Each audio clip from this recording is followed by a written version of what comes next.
अवधूत चिंतन श्री गुरुदेव दत्त श्री स्वामी समर्थ तुम्हा सर्वांचं आपल्या व्हिडिओमध्ये स्वागत करते आणि आजच्या या नवीन व्हिडिओला सुरुवात करते। आजच्या या व्हिडिओमध्ये बघा आपण हिंदू दिनदर्शिकेनुसार कार्तिक महिन्यातील शुक्ल पक्षातील एकादशी तिथीला प्रबोधिनी एकादशी, कार्तिकी एकादशी किंवा देवउठणी एकादशी असेही म्हटले जातात।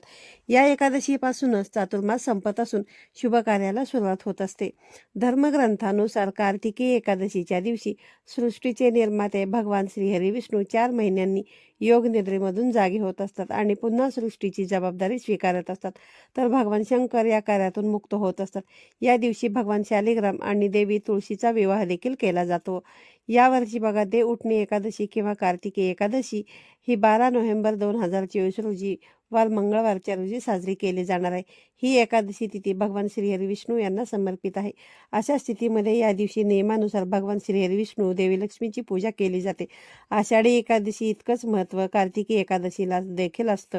पंढरीमध्ये बघा वारकरी मोठ्या संख्येने विठुरायाचे दर्शन घेण्यासाठी जात असतात। कार्तिकी एकादशीला चातुर्मास व्रताचा बघा शेवटचा दिवस जो आहे तर तो मानला जातो। या एकादशीनंतरच आपल्या घरामध्ये शुभ कार्य केले जातात। पुराणामध्ये या कार्तिकी एकादशीचे व्रत केल्यास व्यक्तीची जन्म मरणाच्या फेऱ्यातून मुक्तता होते असा देखील उल्लेख आढळतो। पण शास्त्रानुसार कार्तिकी एकादशी साजरी करत असताना काही नियमांचे पालन करणे हे आवश्यक आहे, तरच एकादशी व्रताचा लाभ होत असतो। या नियमांकडे जर कानाडोळा केला तर बघा आपल्या आयुष्यामध्ये काही अडचणी ज्या आहेत ना तर त्या निर्माण होऊ शकतात। आज या व्हिडिओमध्ये कार्तिकी एकादशी किंवा बघा जिला आपण देवउठणी एकादशी म्हणत असतो, या दिवशी बघा तुम्ही व्रत उपवास नाही केला तरी देखील चालेल, पण कोणती अशी चूक आपल्याला अजिबात करायची नाही। सोबतच कोणत्या अशा पदार्थाचे सेवन आपल्याला या दिवशी करायचे नाही जेणेकरून या एकादशी व्रताचे संपूर्ण फळ आपल्याला मिळेल। ही संपूर्ण माहिती तुम्हाला जाणून घ्यायची असेल तर व्हिडिओ स्किप न करता शेवटपर्यंत पाहत राहा आणि चॅनलवरती पहिल्यांदा आला असाल तर नक्की सबस्क्राईब करा आणि असेच नवनवीन आणि माहितीपूर्ण व्हिडिओ पाहण्यासाठी बेल आयकॉनला क्लिक करा। त्यामुळे जेव्हा कधी आपले नवीन व्हिडिओ अपलोड होतील तेव्हा त्याचे सर्वात आधी नोटिफिकेशन तुम्हाला येईल आणि तुमचा एकही व्हिडिओ मिस होणार नाही। आपल्या आयुष्यामध्ये बघा आपण अनेक अडचणी अनेक समस्यांचा सामना करत असतो आणि ह्या अडचणी आपल्या आयुष्यामध्ये येत असतात कारण आपल्याला असलेले दोष किंवा आपल्या अवतीभोवती असलेली नकारात्मकता, आपल्याला असलेले पितृदोषापासून मुक्ती मिळवण्यासाठी एकादशी तिथी ही सर्वोत्तम मानली जाते। प्रखर पितृदोष असेल तर अनेक अडचणींचा समस्यांचा सामना आपल्याला करावा लागत असतो, ज्यामध्ये आर्थिक स्थैर्य आपल्या घरामध्ये राहत नाही, घरामध्ये आजारपण वाढले जातात। कोणत्याही कामाची जर आपण सुरुवात केली तर त्या कामामध्ये आपल्याला यश मिळत नाही। त्यासोबतच आपल्या हातून बघा कळत नकळतपणे काही जर चुका घडल्या असतील तर त्या देखील बघा या एकादशी व्रताच्या प्रभावामुळे नष्ट होऊ शकतात। एकादशीचे व्रत केल्याने अनेक पापातून तुम्हाला मुक्ती मिळू शकते। म्हणूनच बघा कार्तिकी एकादशीचे व्रत जे आहे तर ते प्रत्येकाने आवर्जून करावं। पण ज्यांना हे व्रत किंवा उपवास करणं शक्य नाही त्यांनी अशा कोणत्या पदार्थाचं सेवन करायचं नाही आणि कोणत्या अशा चुका टाळायच्या आहेत ही माहिती आपण आता जाणून घेऊया। कार्तिकी एकादशीला ब्रह्ममुहूर्तावरती उठावे, घराची स्वच्छता करून घ्यावी, स्नान करावे। या दिवशी पवित्र गंगेवरती जाऊन स्नान करण्याला खूप महत्त्व आहे, पण बघा पवित्र नदीवरती जाऊन स्नान करणं हे आता प्रत्येकाला शक्य होत नाही। त्यामुळे या दिवशी आंघोळीच्या पाण्यामध्ये बघा 2 ते 3 थेंब तुम्हाला गंगाजल टाकायचं आहे आणि या पाण्याने तुम्हाला आंघोळ करायची आहे। आंघोळ झाल्यानंतर सर्वात अगोदर तुम्हाला तुमची नेहमीची देवपूजा करून घ्यायची आहे। बघा आपल्या प्रत्येकाच्या देवघरामध्ये बाळकृष्णाची मूर्ती असते किंवा विठ्ठल रुक्माईची मूर्ती असते।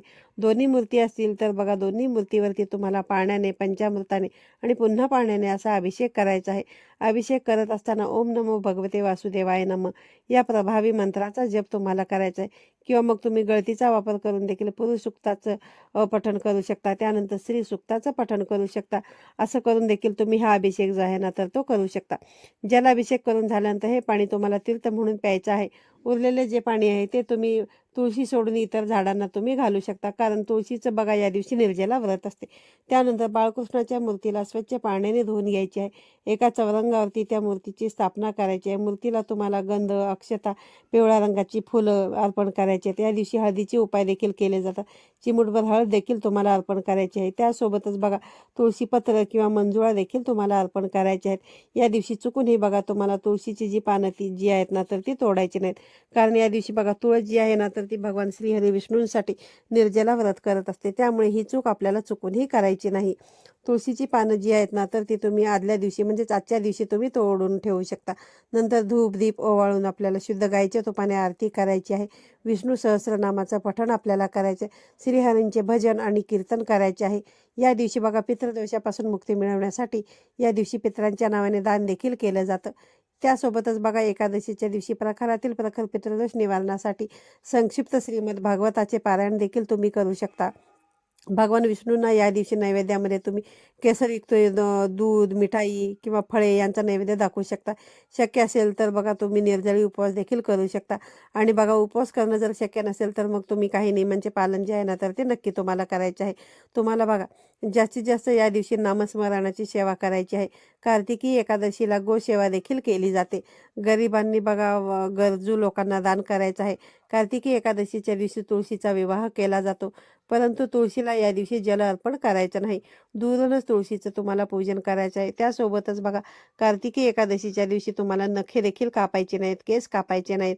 कारण असे जर केले तर बघा कार्तिकी एकादशीच्या व्रताचे तुम्हाला संपूर्ण फळ जे आहे तर ते मिळणार नाही. त्यासोबतच कार्तिकी एकादशीच्या दिवशी बाहेर जाऊन भांडण करणे या गोष्टीसुद्धा आपल्याला करायच्या नाही. शक्यतोवर बघा एकादशीच्या दिवशी मौन व्रत बाळगावे.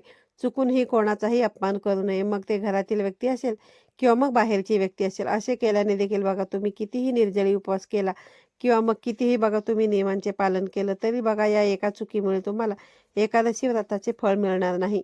एकादशीचे व्रत बघा केल्याने धन, मान, सन्मान, संतती सुखासोबतच इच्छित फलप्राप्ती मिळत असते असे मानले जाते.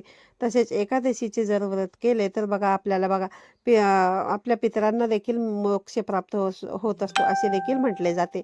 पण बघा आता व्रत उपवास करणे शक्य नसेल तरी देखील बघा काही पदार्थ जे आहेत ना ते चुकून या दिवशी खायचे नाही आहेत. तरच बघा तुम्हाला या व्रताचे संपूर्ण फलश्रुती जी आहे तर ती मिळेल. बघा आता या दिवशी बघा सगळ्यात महत्त्वाची गोष्ट जी आपल्याला टाळायची आहे तर ती म्हणजे बघा आपल्याला या दिवशी तामसिक पदार्थांचे सेवन जे आहे तर ते अजिबात करायचे नाही. एकादशीच्या दिवशी सात्विक अन्न ग्रहण करावे. जर तुमचा उपवास नसेल तर मग या दिवशी तुम्हाला साधे अन्न खायचे आहे, ज्यामध्ये बघा तुम्हाला कांदा लसणाचा वापर करायचा नाही. कांदा लसूण तसेच जास्त मसालेदार पदार्थ खाल्ल्याने आपल्याला एकादशी व्रताची संपूर्ण फळ जे आहे तर ते मिळत नाही. त्यामुळे ही चूक आपल्याला टाळायची आहे. त्यासोबतच बघा बघा तुमच्या घरामध्ये एकादशीच्या दिवशी मांसाहार कोणी सुद्धा करायचा नाही. घरातील एकासुद्धा व्यक्तीने बघा जर एकादशीचं व्रत करत असेल तर इतर बाकीच्या लोकांनी उपवास जरी नाही केला तरी सुद्धा चालेल, पण मांसाहार जो आहे तर तो अजिबात करायचा नाही. मद्यपान करायचा नाही. घरातच नाही तर निदान बाहेर जाऊन सुद्धा तुम्हाला हे मांसाहार देखील करायचा नाही. असे केल्याने बघा व्रत करणाऱ्या व्यक्तीला त्या व्रताची संपूर्ण फलश्रुती जी आहे तर ती मिळत नसते. या सर्व गोष्टीसोबतच बघा कार्तिकी एकादशीच्या दिवशी उपवास नाही केला तरी देखील चालेल. बघा तांदूळ ज्याला आपण भात म्हणतो बघा याचे सुद्धा सेवन तुम्हाला चुकून सुद्धा करायचे नाही. असे मानले जाते की एकादशीच्या दिवशी तांदळाचे सेवन केल्याने, भाताचे सेवन केल्याने माणसाला पुढच्या जन्मी म्हणजे बघा रांगणाऱ्या प्राण्यांची योनी मिळत असते. म्हणूनच बघा एकादशीच्या दिवशी तुम्हाला तांदूळाचे म्हणजेच भाताचे सेवन चुकून सुद्धा करायचे नाही. आता बघा एकादशीचे व्रत तुम्ही करणार असाल तर हे व्रत केल्याने बघा धन, मान, सन्मान आणि संतती सुखासोबतच इच्छित फळ मिळत असते असे मानले जाते. पण हे व्रत नाही केले, या नियमांचे पालन तुम्ही केलं तरी देखील तुम्हाला या व्रताची जी फलश्रुती आहे ना तर ती मिळत असते. तसेच पितरांना देखील बघा मोक्ष प्राप्त असतो आणि प्रखरातील प्रखर पितृदोष दूर होत असतो. ज्यांच्या लग्नामध्ये बघा अडथळे येत आहेत त्यांनी बघा एकादशीच्या दिवशी पितरांच्या नावाने दान करावे. यामध्ये बघा केळीचं दान तुम्ही करू शकता, हळदीचे दान तुम्ही करू शकता. कार्तिकी एकादशी बघा ही वर्षभरातील 4 मोठ्या एकादशींपैकी एक आहे. त्यामुळे सर्वांनी या नियमांचे पालन जे आहे तर ते अवश्य करावं. तर आजच्या व्हिडिओमध्ये सांगितलेली माहिती तुम्हाला आवडली असेल तर व्हिडिओला लाईक करा, शेअर करा. पुन्हा भेटूया अशाच एका नवीन आणि माहितीपूर्ण व्हिडिओमध्ये. तोपर्यंत सर्वांना श्री स्वामी समर्थ.